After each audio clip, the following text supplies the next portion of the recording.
Hi friends, welcome to channel. So Sunday special egg biryani ಹೇಗೆ ಮಾಡೋದು ಅಂತ ನೋಡೋಣ ಬನ್ನಿ.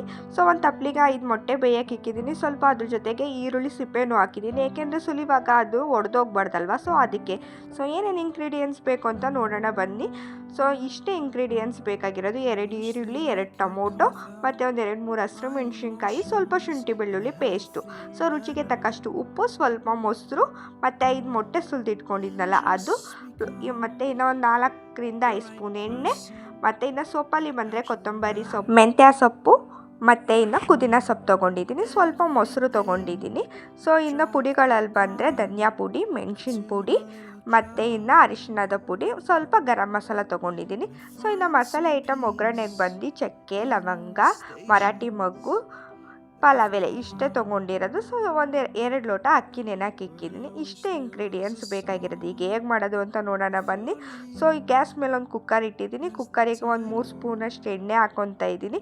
ಎಣ್ಣೆ ಹಾಕ್ಕೊಂಡು ಮೊಟ್ಟೆ ಫಸ್ಟು ನೀಟಾಗಿ ಫ್ರೈ ಮಾಡ್ಕೊಳ್ಳೋಣ, ಏಕೆಂದರೆ ಮೊಟ್ಟೆ ಕ್ರಿಸ್ಪಿಯಾಗಿರುತ್ತೆ. ಎಷ್ಟು ಫ್ರೈ ಮಾಡ್ಕೊತೀವಿ ಆವಾಗ ಕ್ರಿಸ್ಪಿಯಾಗಿ ಬರುತ್ತೆ. ಓಕೆ, ಸೊ ಅದಕ್ಕೆ ಸ್ವಲ್ಪ ಅರಿಶಿಣದ ಪುಡಿ, ಮತ್ತು ಇನ್ನು ಚಿಲ್ಲಿ ಪೌಡರು, ಸ್ವಲ್ಪ ಗರಂ ಮಸಾಲ, ಒಂಚೂರು ಉಪ್ಪು ಹಾಕ್ಕೊಂಡು ನೀಟಾಗಿ ಫ್ರೈ ಮಾಡ್ಕೊತಿದ್ದೀನಿ. ಈ ಥರ ಮಾಡಿಕೊಂಡ್ರೆ ಮೊಟ್ಟೆ ಒಡೆದು ಹೋಗಲ್ಲ, ಏನೂ ಹೋಗಲ್ಲ, ಚೆನ್ನಾಗಿರುತ್ತೆ. ಓಕೆನಾ. ಇನ್ನು ಎಗ್ ಬಿರಿಯಾನಿಲಿ ತಿನ್ನುವಾಗ ಅದಕ್ಕೂ ಮಸಾಲೆ ಎತ್ತಿರ್ತಲ್ಲ, ಕ್ರಿಸ್ಪಿಯಾಗಿ ಸೂಪರಾಗಿರುತ್ತೆ.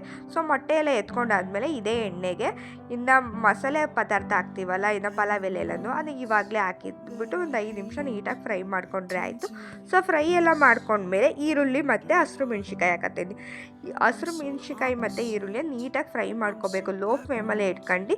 ತುಂಬ ಸೀಸ್ಬಾರ್ದು, ಒಂದು ಸ್ವಲ್ಪ ಕ್ರಿಸ್ಪಿ ಆಗೋವರೆಗೆ ನೀಟಾಗಿ ಫ್ರೈ ಮಾಡಿಕೊಂಡ್ರೆ ಸೂಪರ್.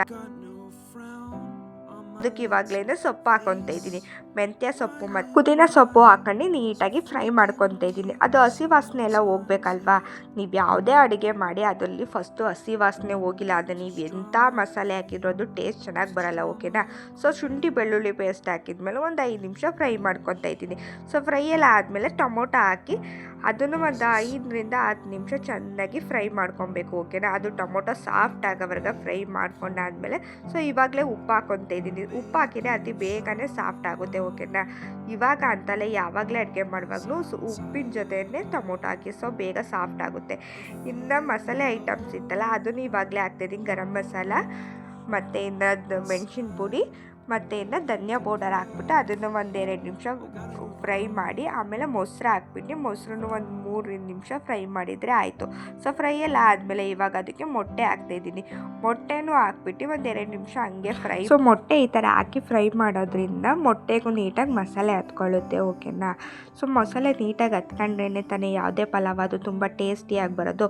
ಸೊ ನಾನು 2 ಲೋಟ ಅಕ್ಕಿ ಹಾಕಿದೆ ಅಲ್ವಾ, 4 ಲೋಟ ನೀರು ಹಾಕ್ತಾಯಿದ್ದೀನಿ.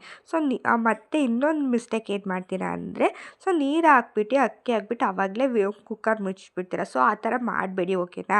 ಸೊ ಆ ನೀರು ಹಾಕಿದ್ಮೇಲೆ ಮಿನಿಮಮ್ ಅಂದರೆ ಒಂದು 5 ನಿಮಿಷ ಚೆನ್ನಾಗಿ ಕುದಿಯೋಕೆ ಬಿಡ್ರಿ. ಕುದಿಯೋಕೆ ಬಿಟ್ಟಾದಮೇಲೆ ನೋಡಿ ಆವಾಗ ಅಕ್ಕಿ ಹಾಕಿ ಮತ್ತೆ ಮುಚ್ಚಳ ಹಾಕ್ಬಿಡಿ. ಆವಾಗಲೂ ಒಂದು 5-10 ನಿಮಿಷ ಹಂಗೆ ಬಿಡಿ. ಆಮೇಲೆ ಇನ್ನೇನು ಅಕ್ಕಿ ಅರಳ ಟೈಮಿಗೆ ವಿಷಲ್ ಮುಚ್ಚಾಕಿ ಸೊ ಓಪನ್ ಮಾಡಿ ನೋಡಿದರೆ ಪಲಾವ್ ಎಷ್ಟು ಚೆನ್ನಾಗಿ ಬಂದಿರುತ್ತೆ ಅಂತ ಬೇಕಾದ್ರೆ ನೀವೇ ಟ್ರೈ ಮಾಡಿ ನೋಡಿ. ಇವಾಗ ಓಪನ್ ಮಾಡಿ ತೋರಿಸ್ತೀನಿ ನೋಡಿ ಎಷ್ಟು ಚೆನ್ನಾಗಿ ಬಂದಿತ್ತಂದರೆ, ಎಷ್ಟು ಉಡುಡಿಯಾಗಿ ಮೊಟ್ಟೆ ಆಗಲಿ ಅಕ್ಕಿ ಆಗಲಿ ಸ್ವಲ್ಪನೂ ನುಚ್ಚಾಗಿರಲಿಲ್ಲ. ಸೊ ಅಷ್ಟು ಚೆನ್ನಾಗಿ ಬಂದಿತ್ತು. ಇಷ್ಟೇ ಎಗ್ ಬಿರಿಯಾನಿ. ಏನು 10-15 ಮಿನಿಟ್ಸಲ್ಲಿ ಎಗ್ ಬಿರಿಯಾನಿ ರೆಡಿಯಾಗಿರುತ್ತೆ. ಓಕೆ ಫ್ರೆಂಡ್ಸ್, ನೆಕ್ಸ್ಟ್ ವ್ಲಾಗಲ್ಲಿ ಸಿಗ್ತೀನಿ. ಟೇಕ್ ಕೇರ್, ಬಾಯ್ ಬಾಯ್.